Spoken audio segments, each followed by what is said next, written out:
El gran matemático Ludwig Boltzmann era ferozmente racional y analítico, pero mientras trabajaba sufría periodos de emoción tan intensa que lo dejaban incapaz de pensar con claridad. Sus ideas revolucionarias para su época parecían demostrar la existencia de los átomos y la forma en que sus propiedades determinan las características físicas de la materia. Pero las críticas feroces que generaron entre sus contemporáneos lo llevaron a tener terribles crisis, durante las cuales sentía que el planeta entero estaba cayéndose a pedazos. Estos colapsos nerviosos, en los que la realidad misma le parecía estar siendo tironeada desde sus bordes, desgarrada por una energía maliciosa e incontrolable, eran, sin embargo, acompañados por profundas revelaciones. Convencido de la importancia de sus ecuaciones, anotó 3 líneas del Fausto al comienzo de uno de sus libros como un guante tendido a sus críticos. Trae la verdad a la luz, escríbela de forma clara, defiéndala hasta tu último aliento. Boltzmann acabó perdiendo el duelo. Se colgó en septiembre de 1906 durante unas vacaciones familiares, pocos años antes de que Albert Einstein probara que Boltzmann había estado en lo cierto.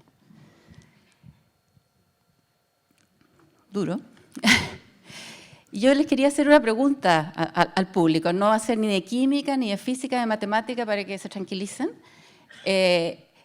Quiero saber, ¿quiénes leyeron aquí Un verdor terrible? Guau, ¿no? Bueno, este párrafo no es de Un verdor terrible.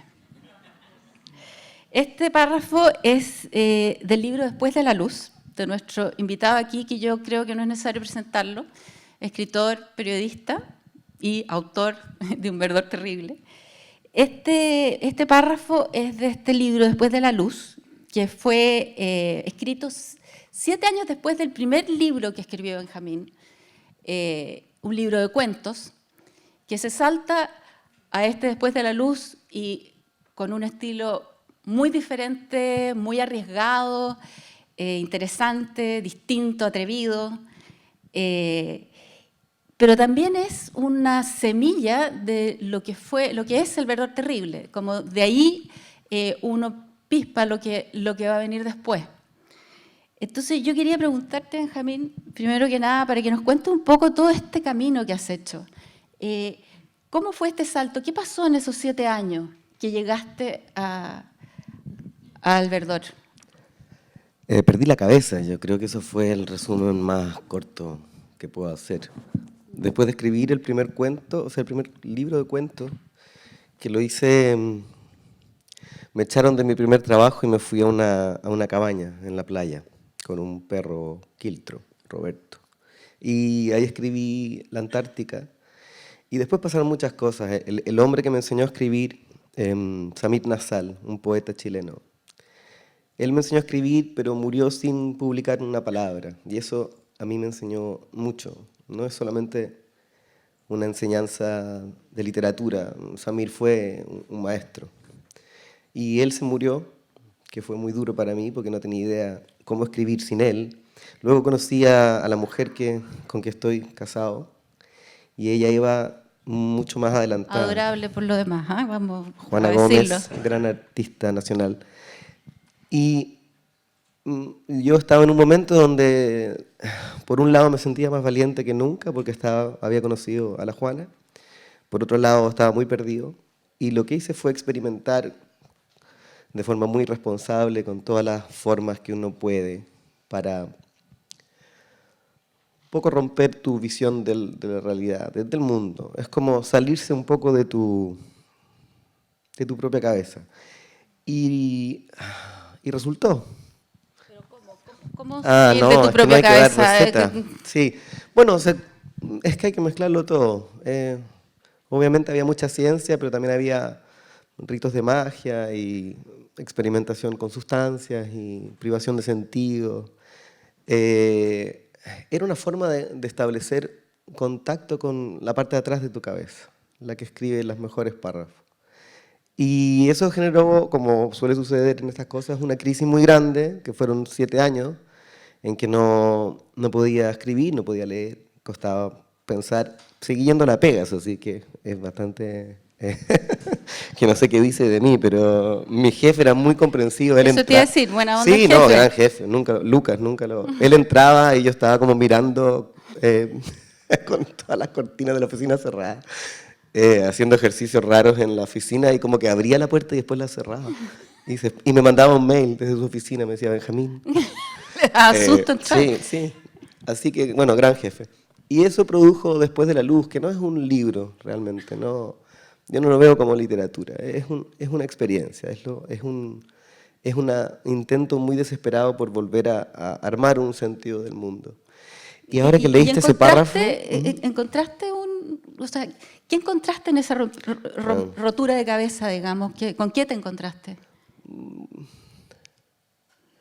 Una sensibilidad, una cercanía con cosas que yo creo que, por lo menos en Occidente, no tenemos mucha cercanía, que es el vacío, una experiencia cercana, personal, de algo que es muy abstracto, pero que anima muchas cosas y que está al centro de las cosas.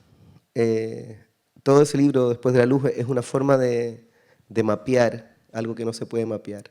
Es como lo que hicieron ahora con el agujero negro, ¿no? No lo puedes ver, pero puedes ver el disco de luz de esa materia que está encendida. Entonces, Después de la Luz es un poco eso. El párrafo que acabas de leer me generó un ataque de ansiedad porque me acabo de dar cuenta que lo escribí todo de nuevo en el próximo libro. Igual, o sea, y se me olvidó.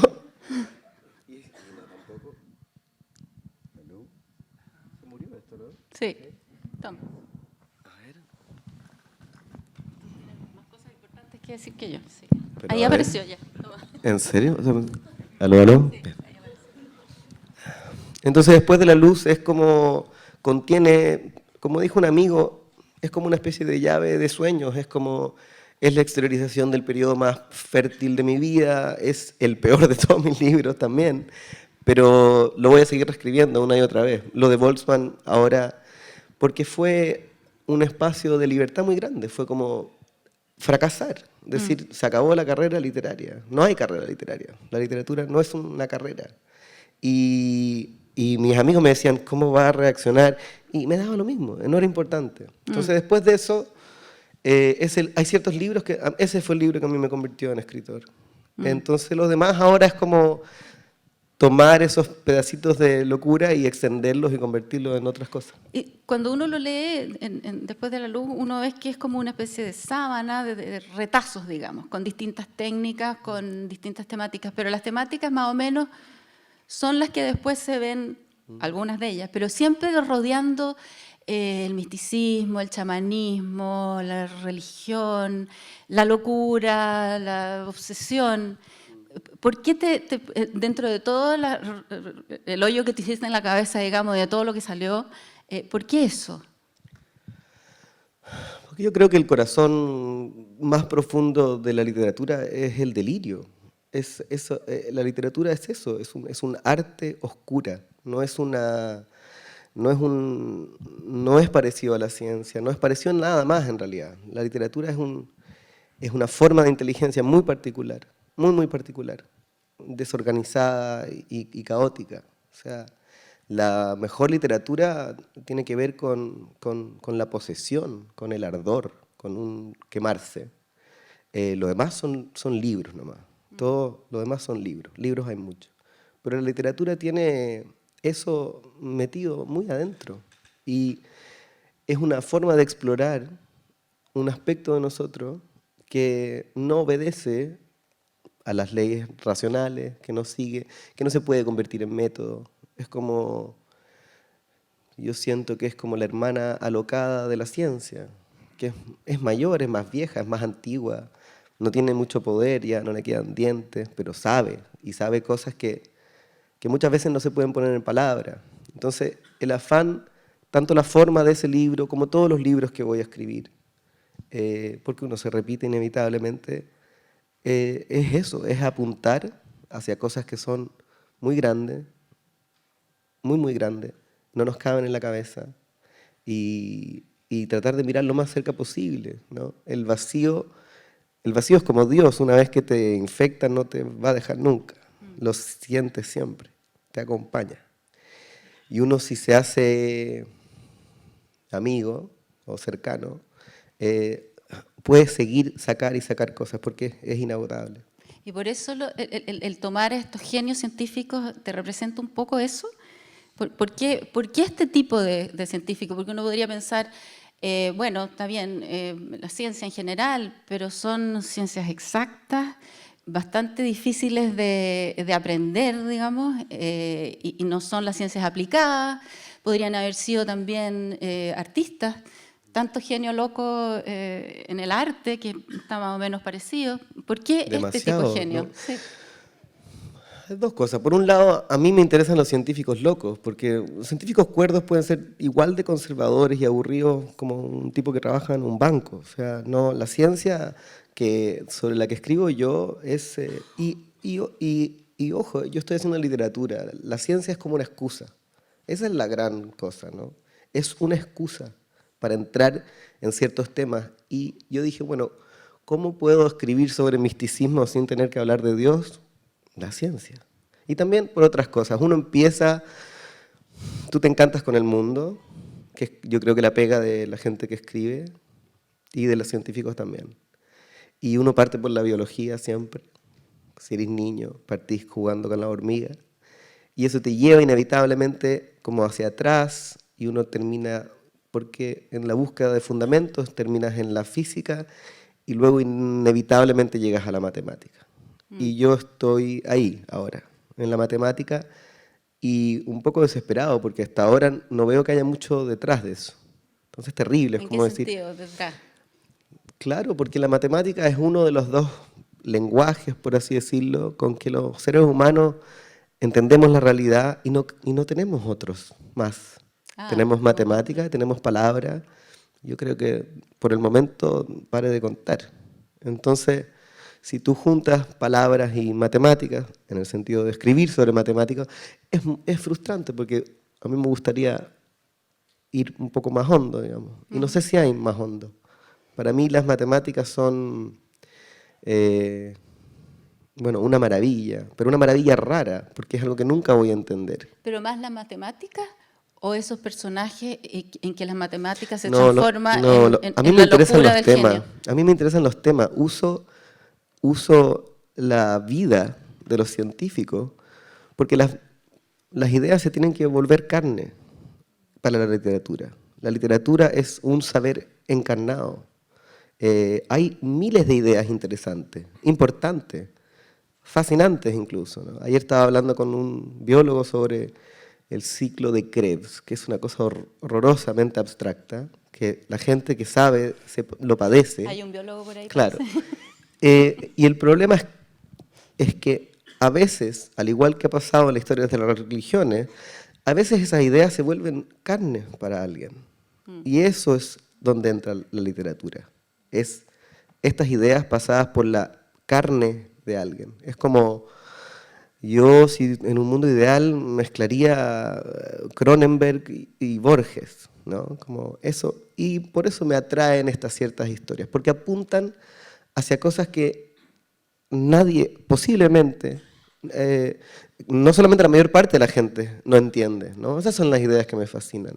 No solo lo que yo no entiendo porque no sé de ciencia, sino que nadie entiende. Porque hay cosas sobre el mundo que hemos descubierto y que siguen siendo profundamente misteriosas. Entonces las historias están elegidas para seducirte y llevarte hacia ese estado, ¿no? Y es un estado hacia el cual yo creo que la mayor parte de la gente se resiste y con mucha razón, ¿no? Porque yo creo que todo el mundo sabe que su habitar el mundo, que su ser en el mundo es súper frágil. Estamos agarrados a las cosas con las uñas. O sea, hay empatía en ese trance tremendo que hay entre la genialidad y la locura, digamos. Es que, bueno, genios, locos, también es lo mismo. Están en los extremos de la experiencia. No caen dentro de categorías fáciles. Todos nos sentimos incómodos cuando estamos con alguien genial y todos nos sentimos incómodos cuando estamos con los locos. Y yo tengo amigos y amigas sobre todo que le dedican su vida a los locos. Y yo siempre les decía, por favor, dame tus apuntes, déjame ver las cosas del hospital. Pero es difícil hacer algo con eso, ¿no? Porque es un saber distinto. No sé si es un saber, ¿no? Es un delirio, y la literatura se alimenta del delirio, pero la ciencia es un delirio organizado. Es un delirio con método, con mucho método. Más Pero que el arte, dices tú. En ese sentido, elegir con esas materias. es que también estas cosas tienen poder y tienen magia, ¿no? Entonces, si tú tienes una predisposición religiosa o espiritual y tú ves que hay un ámbito de la experiencia humana que está literalmente espantando al espíritu, ¿no? Desencantando la experiencia y al mismo tiempo descubriendo los mayores misterios, porque no hay mayor fuente de novedad que la ciencia. Yo a ratos digo, cuando me preguntan por qué, yo no sé de qué más escribiría. O sea, no se me ocurre otra cosa. ¿De dónde, qué otro aspecto humano está descubriendo cosas al ritmo que lo está haciendo la ciencia actual? Y tengo la suerte y la mala suerte de vivir en un momento donde la ciencia está acercándose peligrosamente hacia ciertos límites, ¿no? Hay una serie de tecnologías que hasta hace poco tiempo atrás eran los sueños alocados de la ciencia, los más alocados, y están empezando a tomar forma a nuestro alrededor. ¿Cuáles? Es una confluencia de inteligencia artificial, realidad virtual, CRISPR, pero cuando uno empieza a ver la forma que está tomando el mundo, tú hablas con la gente más inteligente con que yo he hablado en el último tiempo, no pueden ver el futuro inmediato. No te estoy hablando de 5 años, 10 años, ¿no? Entonces, eso que todo el mundo siente, hay algunas cosas que podrían suceder y que sería infinitamente mejor o más fácil que no sucedieran, que tienen el poder de transformar la experiencia humana como no lo ha hecho nada desde el fuego. Estamos ahí, estamos sentados ahí. Y en los próximos años, cuando tú hablas con... Yo he estado hablando con la gente que los está creando, ¿no? Y yo tampoco sé qué es lo que viene después, ¿no? Pero es algo que me está tocando ver con todo el resto del mundo. Bueno, entonces, en realidad, cuando uno lee las historias de estos genios, la capacidad que tienen de estar en la incertidumbre es un ejemplo un poco de lo que estamos todos en este mundo que no sabemos las 24 horas que siguen qué va a pasar, digamos, ¿no? Es como... Claro, pero la incertidumbre es, yo creo que es la máxima sabiduría a la cual podemos aspirar. Es a lo que se llega cuando se miran las cosas muy, muy a fondo. En Verdor Terrible tuve la suerte de que la historia de la mecánica cuántica no culmina, porque no termina, pero finalmente llegamos al principio de incertidumbre, y a pesar de que es muy técnico, es muy difícil de explicar, y tiene que ver con la naturaleza, con ciertas propiedades de la naturaleza a cierta escala, sin embargo, esa que podría ser muy abstracto y que podría dejarnos a todos indiferentes, es algo que está empezando a penetrar en nuestra psiquis 100 años después de que se descubren. Las cosas necesitan tiempo y nosotros no sabemos cómo nos van a afectar descubrimientos que se hicieron en 1940, 30 y que se demoran 100 años en volverse una realidad. Y una vez que son una realidad, nos arrastran a todos por delante. Bueno, ¿y cómo entra ahí la literatura? ¿Cómo es esa confluencia entre esa ciencia que estás describiendo y tu literatura? Yo creo que la literatura depreda, eso es lo que hace. ¿En qué sentido? Alimenta, es voraz, ¿Ya? está tratando de... Tú tomas todo ámbito de la experiencia humana es alimento para la literatura. Y lo que hace la literatura es construir una visión extraña y oscura de las cosas, ¿no? Yo he llegado a entenderlo como una especie de hábito de sombra, ¿no? La literatura no está para iluminar el mundo, está para ponerle un velo a las cosas, para que vuelvan a ser maravillosas, para que vuelvan a ser misteriosas. Es como una operación donde tienes que estar siempre haciendo dos cosas muy distintas. Una es mostrar y la otra es insinuar todo aquello que has tapado con esta capa de sentido. Porque eso es lo que hace la literatura. escribe historias y esas historias tienen sentido, están llenas de sentido. Pero el mundo está al mismo tiempo, pero reventando de sentido, henchido de sentido y desprovisto por completo, ¿no? Y en eso vivimos todos. Cada acto que hacemos está lleno de sentido. Y cuando lo miras bien y lo miras firme y tratas de encontrar, sean las razones personales por las que hiciste algo, o lo que sientes, o lo que piensas, y se evapora, ¿no? La literatura tiene que estar siempre tratando de hacer esas dos cosas, ¿no? Ocultar para que las cosas vuelvan a ser maravillosas, para que las podamos ver de nuevo, para que se pueda ver. Es un diálogo con lo invisible. Esa es la literatura real. O sea, tú lees a Roberto Calasso, el italiano, y no solamente estás accediendo a aquello a lo cual la razón puede aspirar y comprender, sino que está tocando los aspectos más extraños, irracionales, inconscientes de tu ser, y no hay muchas buenas formas de interactuar con eso, pero es lo más importante. Es ¿También lo que... una forma de poder digerir esa razón? O sea, al ponerle literatura es como quizás los sueños, cuando tu inconsciente te dice algo que tu consciente no quiere decirte y la literatura Bueno, sí, le claro, pone un... pero lo empobrece también. La literatura, toda cosa que tú pones en palabra, estás oscureciéndola también, profundamente.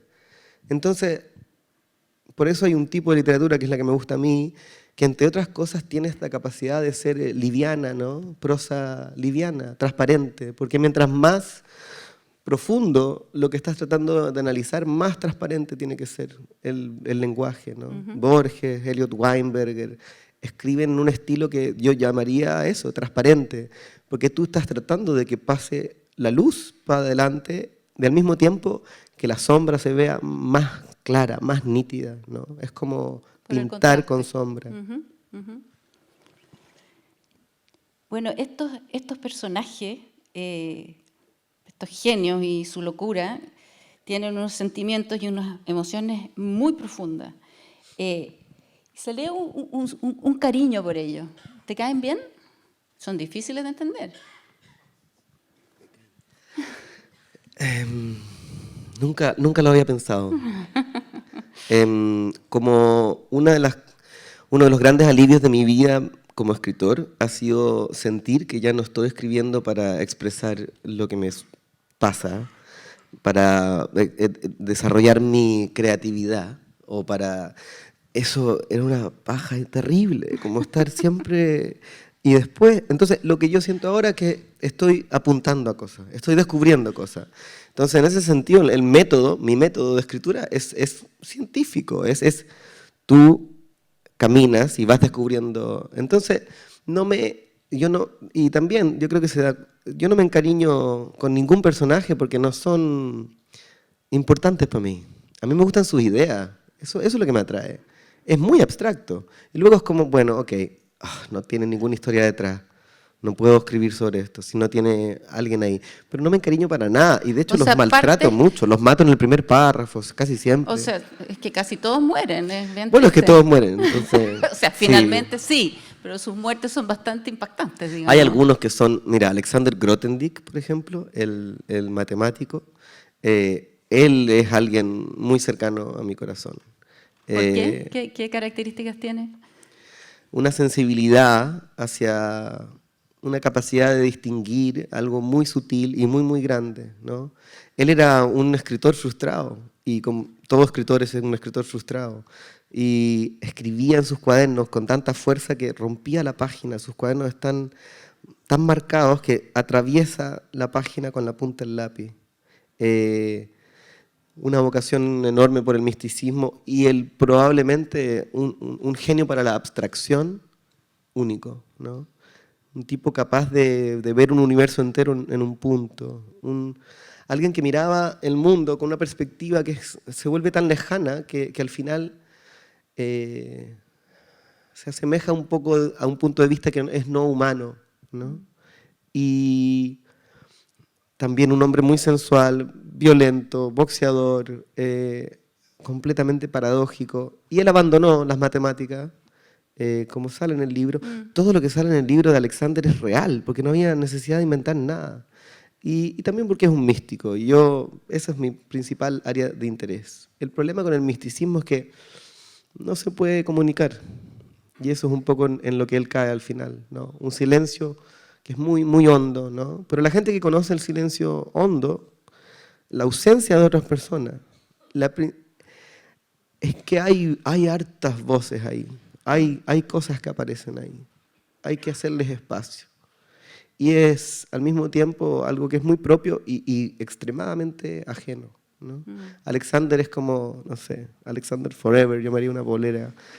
¿Ves tú entonces te cae bien eso? No, sí, por supuesto. Sí, lo que pasa es que me cuesta hablar bien de nadie. Soy odioso, entonces que me diga que quiere. Y también hay algunos que que son varios queribles ahí igual, porque uno empatiza con la tortura que tú describes. Bueno, pero espérate, que también hay unos conchas de su madre. O sea, hubo uno que, Schrödinger, yo empecé a investigarlo y era como, me leo todas las biografías y de pronto es como, espérate, pero este tipo es pedófilo y abusador completamente. No es como que haya áreas grises, ¿no? Dejó embarazada a un menor de edad. Entonces, tenéis que lidiar con el hecho de que es brillante, indudable, muy seductor y un monstruo. Entonces, en el libro, para hacerme cargo de eso, tuve que inventar una historia que mucha gente la ha criticado porque es bastante asquerosa, pero era como, ¿cómo no te vas a hacer cargo de alguna manera? Y la mejor manera es con la ficción. No es decir, le tocó la teta. No, es como real. Hazlo real, ¿no? Y traté de hacerlo, ¿no? Y esa parte fue muy difícil de escribir, porque es difícil escribir sobre científicos que se masturban, ¿no? Pero eso es un poco lo que yo trato de hacer. O sea, mis físicos hacen caca. Es como... Sí, por supuesto, se desmitifica el genio, está muy bien eso. Ahora, ¿cómo es ese proceso que tú haces? Porque de verdad el proceso creativo tiene, no sé si tendrá que ver también con que eres periodista, pero tiene un trabajo de investigación y documentación muy fuerte, muy grande. ¿Cómo lo haces? ¿Cómo comienzas? ¿Cómo lo piensas? ¿Cómo lo desarrollas? Es mucho más sencillo de que podría imaginar. ¿Sí? Porque es lo mismo que hace un periodista. Tú lees todo y eliges las mejores partes. Pero eliges las mejores partes, eso es. Elegir las mejores partes de algo, ahí es donde tú traes todo tu ser. Es una perspectiva, es como el gusto, ¿no? Que no sé, o sea, no sé si se puede. Es algo que cultivas por ti, ¿no? Esto va hacia atrás, hacia lo que hablamos antes, ¿no? Lo que yo traigo a la investigación es esa afinidad con el vacío, ¿no? Es como yo estoy buscando el fragmento de una carta y cuando lo encuentras algo así, ¿no? Hay citas en el libro, hay cartas falsas y hay cartas reales, pero las reales son maravillosas. Y cuando tú encuentras tu propia voz en la voz de los demás, esa es una riqueza que no te quita nadie. Eso es mucho mejor que los párrafos que uno escribe con verdadera inspiración, que también se sienten un poco ajenos.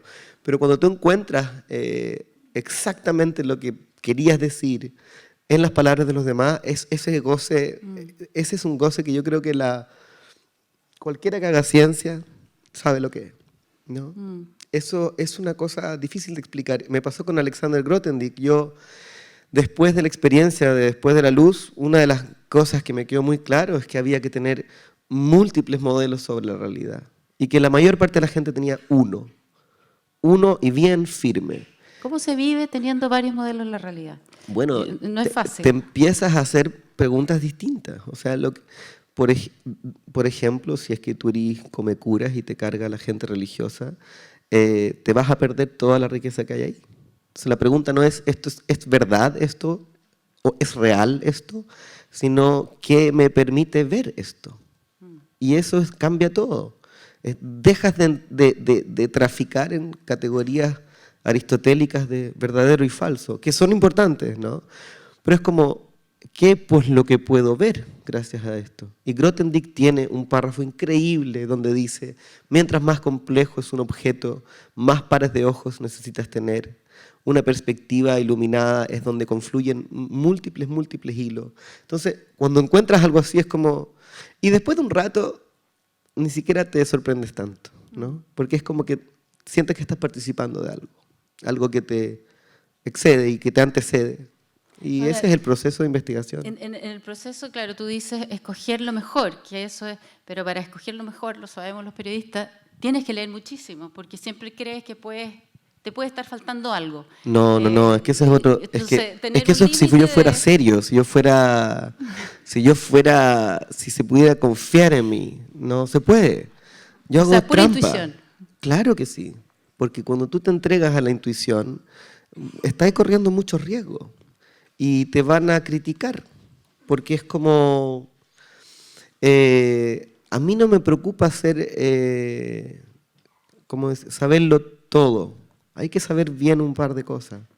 Y cuando tú quieres escribir, y eso fue también, a ver, lo que yo me he dado cuenta es que he desarrollado trucos, la capacidad de... El otro día le decía a un amigo, es como, ahora se me ocurre una buena idea y me pongo a pensar, ¿es una buena idea? Antes me habría emocionado y me habría puesto a escribir un texto, ahora es como, tal vez tuve esta misma idea hace 10 años, y casi todas están repetidas. Pero es, la inteligencia de un escritor es desorganizada, caótica e incompleta. Y yo siempre me he resistido a ser coherente. Por eso no estudié, hay muchas cosas que me interesan más que periodismo. Estudié periodismo porque era como, bueno, aquí no voy a aprender nada, entonces no me va a afectar mi intuición de literato. Pero lo que sí aprendí y que tú sabes es algo fundamental hoy en día, cómo procesar gigantescas cantidades de información y extraer sentido. Eso que todo el mundo denigra porque el periodismo que llega a la prensa es una mierda, pero la mentalidad del periodista, lo que hace, la inteligencia de un periodista, o sea, es fundamental. Es como una relación con la información muy distinta, muy distinta. En cuanto a esos estados mentales que describen o que viven estas personas, estos genios, hay muchos que se dan vuelta y que salen, razón, locura, delirio, epifanía, vacío. ¿Cuál es el valor que tienen todas esas emociones para ti? Es que yo las he buscado toda mi vida, las vivo. Soy como adicto a la epifanía.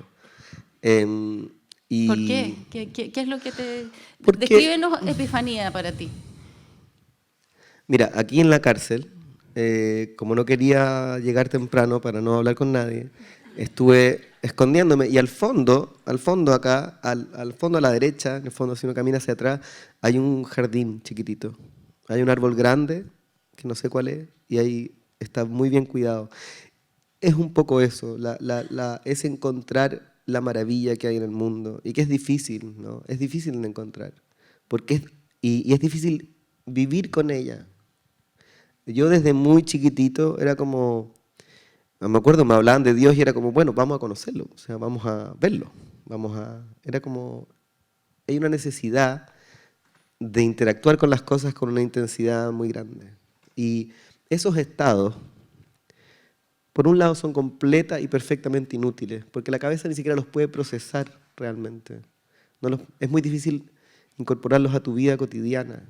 Pero te lo pongo con una anécdota personal. Me pasé una semana viendo como 150 horas de entrevistas a gente que está haciendo las tecnologías que van a cambiar el mundo y eso da mucho terror,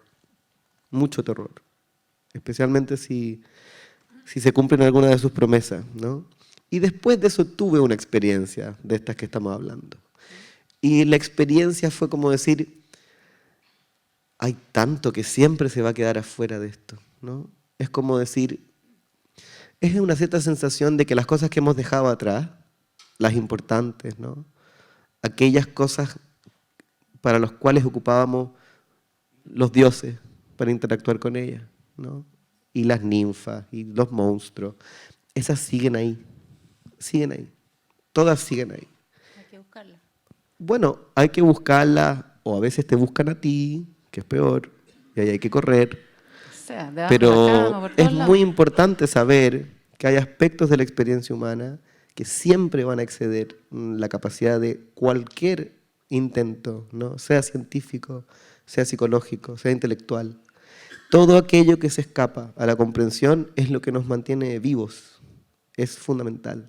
Tú hablas de lo que hablabas del jardín y que esta cosa de encontrarse con otros, o sea, no, en el fondo mi pregunta es, ¿qué pasa con los otros?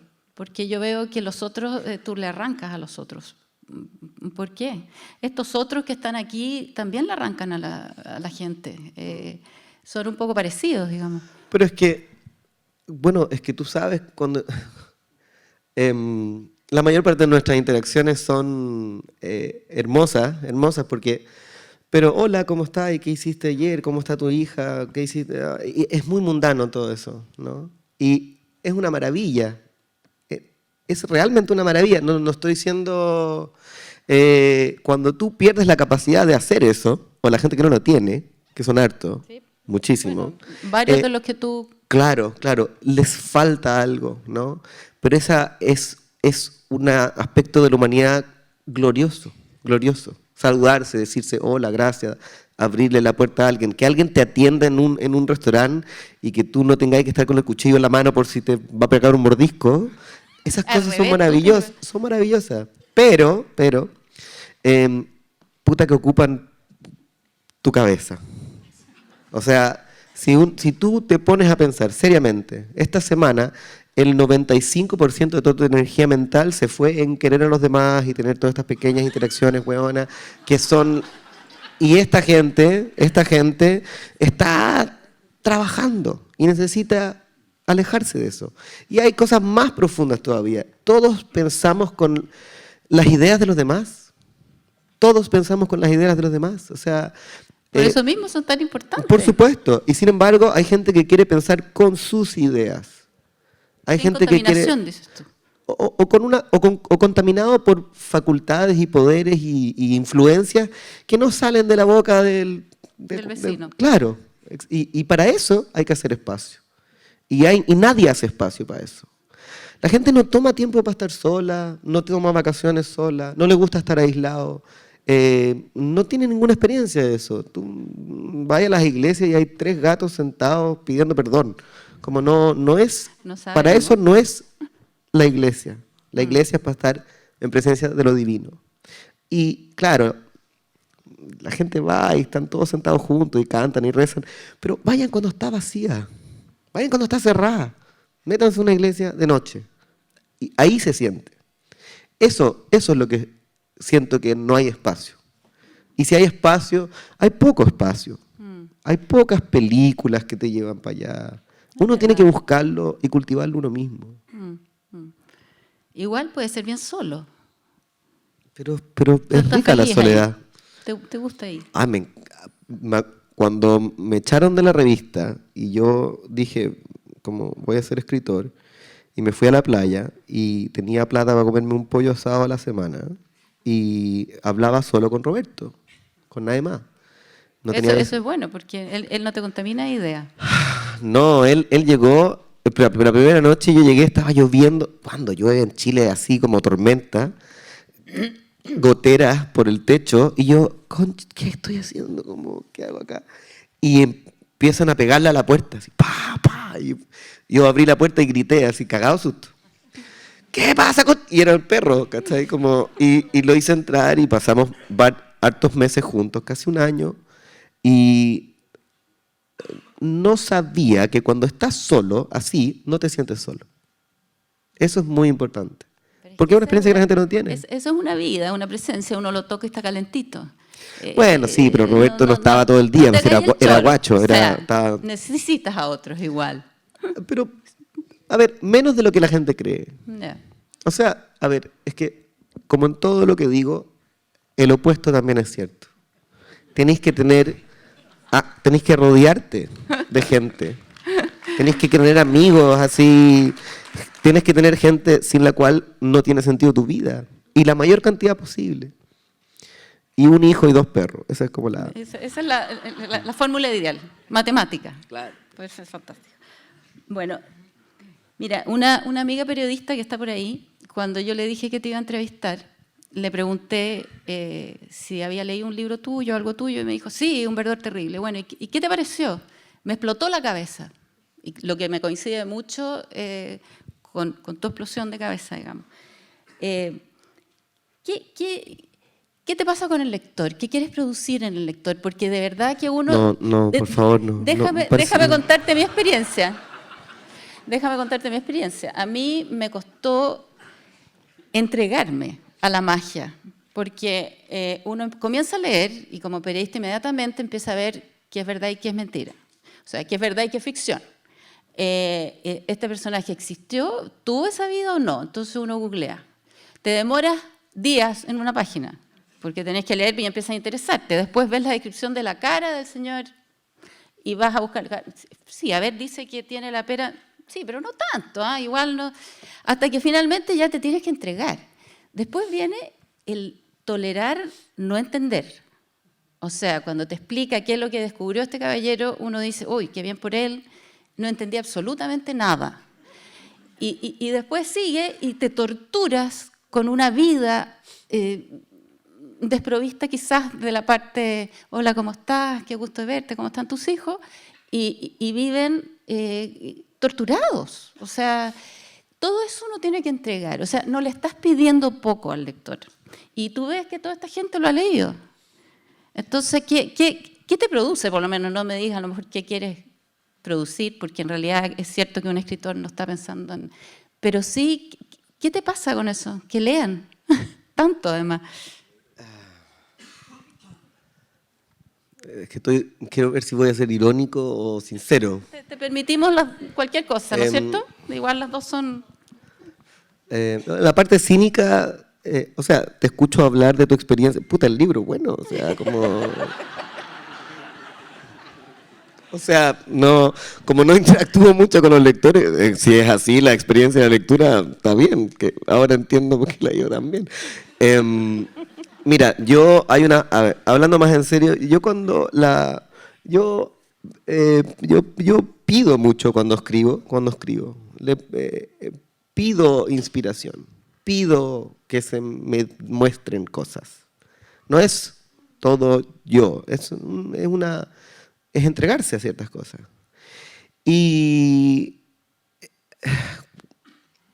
Pero luego, como crecí con un maestro que nunca publicó, como crecí en un colegio donde era el único que leía y escribía, mi desprecio hacia los lectores es total.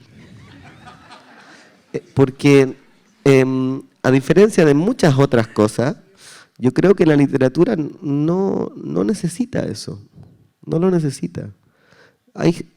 Cuando yo escucho a los autores hablar de sus lectores, me dan ganas de agarrarlos a patadas, como mis lectores. Lo rico de un libro es que tú lo escribes y luego la otra persona lo lee en silencio y ojalá nunca tengas que interactuar con él. Porque el diálogo es a través del libro. Y es un diálogo, la literatura es un diálogo, al punto de que yo escribo libros para dialogar con mis maestros. Y lo que más me gusta de mis libros son las cosas que he copiado, las cosas que he encontrado, las cosas que he copiado. Y he conocido algunos ahora, gracias al... Entonces... Y también espero el día de mañana escribir algo que nadie quiera leer o que nadie pueda entender. No tiene mucho que ver con eso, no tengo una relación cercana con eso.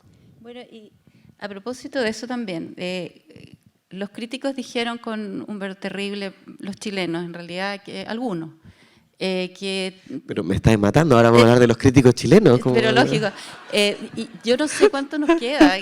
Porque no hablamos de sexo un rato, como para estar más cómodo. Casi igual. Bueno, la virginidad dijeron, la perdí. Dijeron que esto no iba a cuajar porque a los chilenos la ciencia no les interesa. A los europeos sí, pero a los chilenos no. ¿Qué pasó? Que el libro no se trata de la ciencia. Esa es la verdad. Y voy a seguir escribiendo sobre ciencia probablemente para siempre, porque me fascina. Y Y porque tampoco tengo la necesidad de, bueno, y ahora voy a hacer algo distinto. No, filo. Pero el libro no se trata de la ciencia. Lo que atrae del libro es el misterio. Y una cosa doble, ¿no? Hay un placer enorme en entender. No hay mayor placer, y es un placer que se siente poco.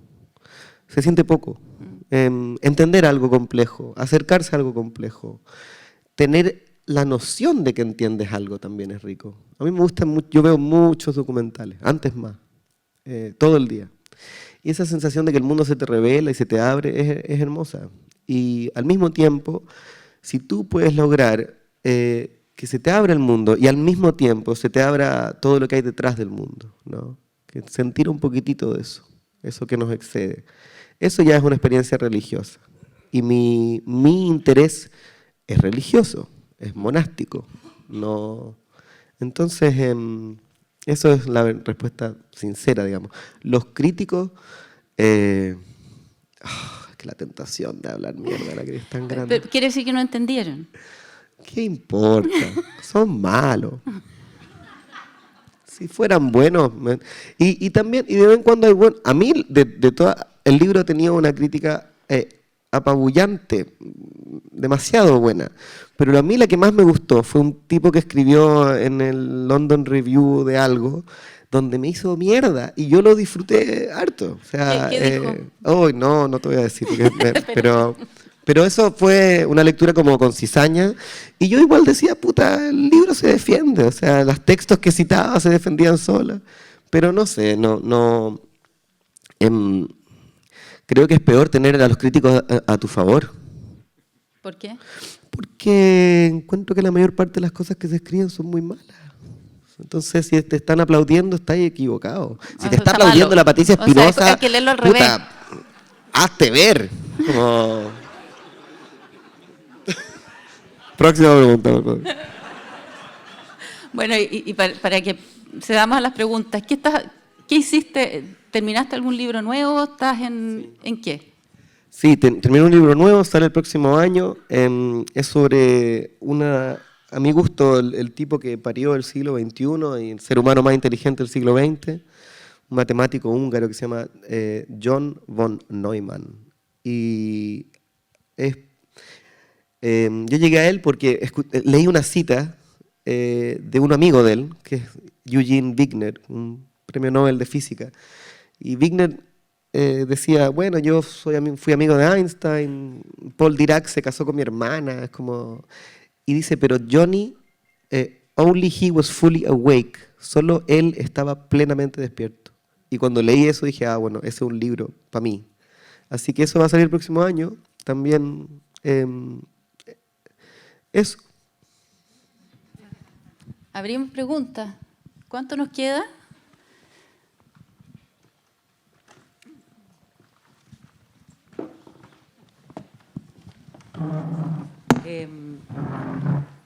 Hola Benjamín, soy Josefina. Aquí te quería decir de que me gustó mucho escucharte, me explotó bastante la cabeza y me diste permiso para poder decir de que, como tú bien dijiste, que lo que dices también es cierto, lo contrario a lo que dices. No tiene forma de decirme cualquier cosa sobre mi pregunta porque lo contrario también es cierto. Como que hacen. Y me encantó eso. Y te quería preguntar dos cosas. Una, ¿por qué será eso? A mí me pasó lo mismo que dijo la entrevistadora con el verdor terrible. De partida, yo justamente, yo sé que la crítica es mala, pero yo lo compré porque la crítica era buena. Entonces, lo compré porque si no, no creo que lo hubiera leído. Pero en todo caso, me gustó mucho y me pasó algo parecido y pensaba, ¿por qué crees tú, o no sé, los que quieran contestar, que uno se pone a buscar si es verdad o no, lo primero? Me pasó lo mismo y me di cuenta que me iba fragmentando y como a mí no me gusta tanto la locura como tú, decidí seguir nomás y entregarme a la experiencia y suspender la incredulidad, como dice Coleridge. Bueno, y lo segundo es que por un lado habla sobre la soledad y lo importante que ha sido el vacío, entrar en todos estos estados mentales como que producen creatividad y qué sé yo, pero también escribir igual es comunicar, ¿no?